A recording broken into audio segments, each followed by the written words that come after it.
आप क्या कर रहे हैं सर? नोट तो नफा नुकसान पहले देखना था। अब ये हनुमान जी की गाथा गा के ताली बजवा रहे हैं, आपको समझ ही नहीं आ रहा है। जय बजरंग बली पीएम बोलते हैं और सुनते हैं ना वहां पे क्या तालियां बज रही हैं। बजरंग बली हमारी आस्था के आधार हैं। बजरंग दल एक ऑर्गेनाइजेशन है, लेकिन बजरंग दल को मैं उत्पाती संगठन कह सकता हूं, मैं तोड़फोड़ वाला संगठन कह सकता हूं, लेकिन बजरंग दल को मैं आतंकवादी संगठन नहीं मानता। जहरीला सांप हमारे गले में अभी पड़ा है, निकला नहीं है, उसे हम निकालने की कोशिश कर रहे हैं। आपने बजरंग बली की पूंछ मार लगा दी, तो भाई प्रॉब्लम क्रिएट क्यों करना चाहते हो? सबके सब मैं कांग्रेस के तमाम नेताओं से हाथ जोड़ के निवेदन करना चाहता हूं कि जो बीजेपी चाहती है वो काम मत करो। बजरंग दल को प्रतिबंधित करने के मामले में कांग्रेस खुद दो भागों में बटी है। आचार्य प्रमोद कृष्णन ने खोली कांग्रेस की पोल। देखिए अंजना जी, आपको वैसे पता होगा सर मैनिफेस्टो में किसकी चली कि बजरंग दल का नाम डाला गया, वो भी बता दीजिए। अंजना जी, बीजेपी ये चाहती है, राज की बात कह दूं तो जाने महफिल में फिर क्या हो।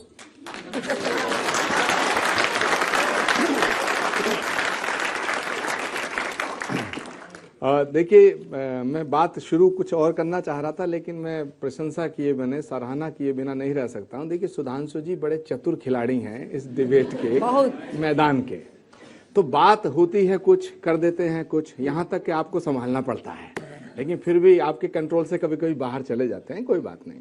मैं ये कहना चाहता हूं, बीजेपी ये चाहती है कि कांग्रेस पार्टी हिंदू विरोधी सिद्ध हो जाए, कांग्रेस पार्टी एंटी नेशन सिद्ध हो जाए, और इस धर्म की पूरी पूंजी पर, धर्म की पूरी इस धरोहर, इस पर कब्जा हो जाए।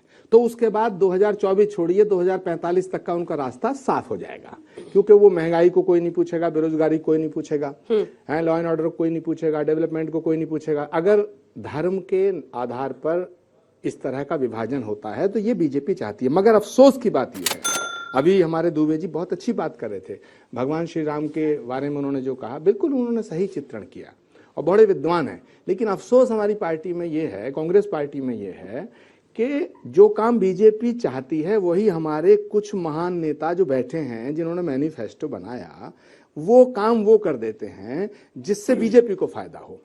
अब सवाल इस बात का, ये बात पक्की है कि बजरंग बली और बजरंग दल दोनों एक बात नहीं है, क्योंकि अगर एक बात होती तो मैं सुधांशु जी से पूछना चाहता हूं कि बजरंग दल की स्थापना कब हुई? बजरंग दल के जो संस्थापक हैं वो हैं विनय कटियार जी।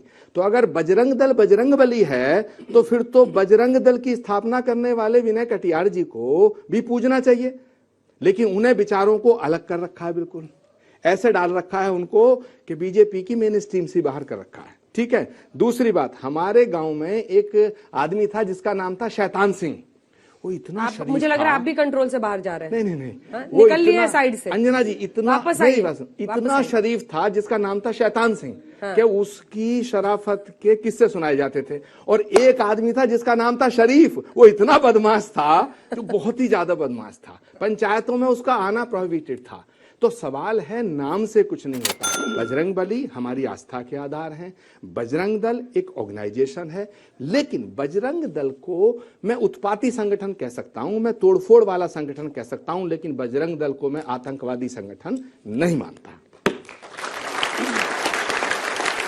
इसलिए इनको बोलना नहीं पड़ा कि ताली बजाइए, इनके लिए स्वतः ताली बज गई। बस 5 सेकंड और फिर दुबे जी। कॉमन सेंस एक चीज है ना जो वोटर इस्तेमाल करता है ना अभय जी?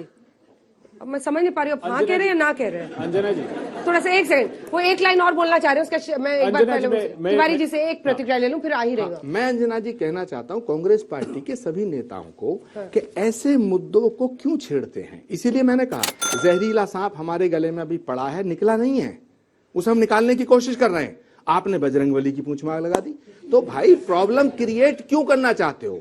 सबके सब मैं कांग्रेस के तमाम नेताओं से हाथ जोड़ के निवेदन करना चाहता हूं कि जो बीजेपी चाहती है वो काम मत करो। भारतीय जनता पार्टी का तो आप जवाब ही नहीं दे रहे, कह रहे हैं। अभय जी इधर देखिए ना, एक बार तो सवाल का जवाब दीजिए। आपके नेता परमेश्वरन साहब, जो कि एक्स डेप्यूटी सीएम रह चुके हैं, वो एसडीपीआई पीएफआई के पॉलिटिकल आउटफिट को कह रहे हैं कि हमारा का कांग्रेस का आप समर्थन कीजिए।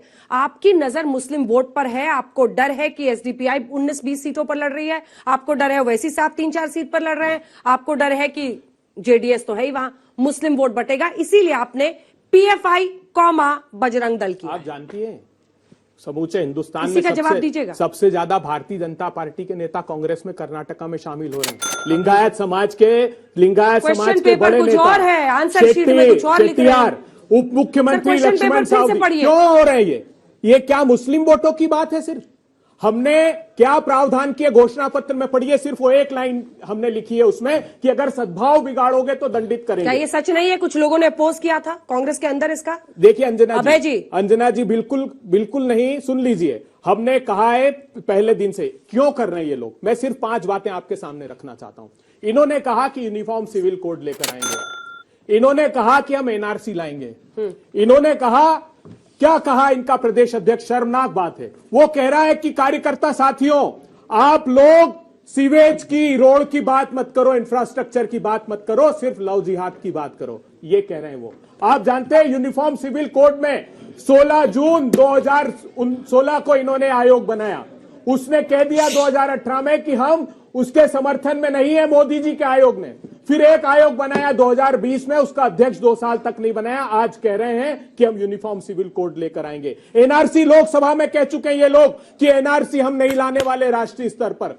लेकिन यहां पर धार्मिक ध्रुवीकरण करने के लिए, क्योंकि कर्नाटका में हार की कगार पर खड़े, एक ही रास्ता है। प्रधानमंत्री जी ने कहा कि 90 गालियां दी। अरे 9 काम गिनाते प्रधानमंत्री जी देश को और देश के युवाओं को कि मैंने कर्नाटक जो देश का सबसे ज्यादा प्रगति करने वाला राज्य था, उसको गर्त में क्यों डाल दिया? आप 9 काम गिनाते सिर्फ इसलिए कर्नाटक में हार रहे हैं। तो धार्मिक ध्रुवीकरण। आचार्य जी जो बोल रहे हो ठीक गलत बोल रहे हैं। आचार्य जी ने क्या कहा कि पूंछ में, भारतीय जनता पार्टी ने भगवान हनुमान की पूंछ में आग लगाई है और ये कुबेर की लंका थी। तो जो कर्नाटक में करप्शन के कुबेर की लंका है, जवाब दे दीजिए, उसके बाद में जल्दी 3-4 प्रश्न होंगे। कि जब रावण के दरबार में हनुमान जी को लाया गया था, जबकि तो स्वयं आए थे उसमें होके, तो क्या दंड दिया गया? तो जब उसने कहा ना पूंछ में आग लगा दो, तो उसमें आता है कि हनुमान जी मनी मन प्रसन्न हुए। लगता है कि सरस्वती जी इसके उस पे आके बैठ गई हैं। उन्हें पता ही नहीं था कि ये पूंछ कितनी लंबी जाएगी, और वही इनको आइडिया नहीं लग रहा है कि पूंछ कितनी लंबी जा रही है। जो रामचरितमानस में भी है कि बचन सुनत कपि मन मुस्काना, भई सहाय शरद में जाना। उनको लगा कि बस सरस्वती जी की कृपा हो गई। और जातुधान का मतलब क्या होता है? राक्षस। जातुधान सुन रावण वचना, उनके वचन सुने और लागे रचन मूढ़ सोई रचना, वो बनाने लगे। अब साहब आपको आइडिया ही नहीं हो कितना लंबा जा रही है। अब क्या करें इसके लिए आपको चक्कर। और जो फैक्ट, 40% का हुनर है ना सर। अब सुनिए, अब मैं बताता हूं। इन्होंने 9 काम कहे तो मैं बताना चाहता हूं। ये बताइए, बेंगलुरु में टर्मिनल 2, वर्ल्ड लेवल का टर्मिनल 2 बना के देगा, और उसके साथ केम्पेगौड़ा जी की मूर्ति भी बनाई है। यानी आधुनिक भारत भी और गौरवशाली भारत भी। आईफोन की फैक्ट्री में 25% आईफोन इस बार भारत में बने, वो कर्नाटक में। टुमकुर में हेलीकॉप्टर की फैक्ट्री बनाई है। बेंगलोर मैसूरू का एक्सप्रेसवे 75 मिनट में। पहले 2 एयरपोर्ट थे, बेंगलोर और मैंगलोर, अब 7 एयरपोर्ट हैं। और सेमीकंडक्टर की फैक्ट्री वहां। जय फोन, ये सब करिए ना, जय मोबाइल कीजिए। बताइए, मगर इनको केवल क्या ध्यान आता है? कह रहे थे ना 9 काम गिनाओ, तो मैंने 9 काम बताए इनको, मगर इनको क्या याद आता है? केवल पीएफआई वर्सेस बजरंग। ये करते हैं। आज बेंगलुरु में पीएम मोदी ने रोड शो में हिस्सा लिया। इसमें पीएम मोदी ने 26 किलोमीटर लंबे रोड शो किए, जिसमें 13 विधानसभाएं कवर की गई। कर्नाटक विधानसभा चुनाव के मद्देनजर बीजेपी के लिए पीएम मोदी का यह मेगा रोड शो काफी अहम है। इसके लिए बीजेपी ने पूरी ताकत झोंक दी है। रोड शो के बाद पीएम मोदी 2 जनसभाओं को संबोधित करने वाले हैं। बेंगलुरु में पीएम मोदी के रोड शो के दौरान बजरंग बली भी नजर आए। रोड शो के दौरान एक शख्स ने बजरंग बली की वेशभूषा में हिस्सा लिया।